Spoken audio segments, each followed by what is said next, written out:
સુરત જિલ્લામાં ચૂંટણીનો જંગ જામી રહ્યું છે। ભાજપે ઉમેદવારોની યાદી જાહેર કરતા કાર્યકર્તાઓમાં ઉત્સાહનો માહોલ છે। અનેક બેઠકો પર નવા ચહેરાઓને તક મળી રહી છે। ઢોલ નગારા સાથે ઉમેદવારોની શક્તિ પ્રદર્શન રેલી જોવા મળી છે। તાલુકા મથકો પર ઉમેદવારો પહોંચ્યા છે। ફોર્મ ભરવા જિલ્લામાં સર્વત્ર કેસરીયો માહોલ જોવા મળ્યો।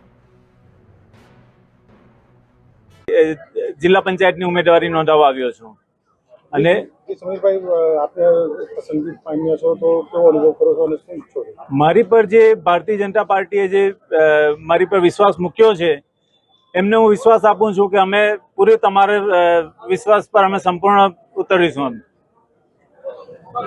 આગામી સમયમાં તમે શું કરવા ઈચ્છો છો?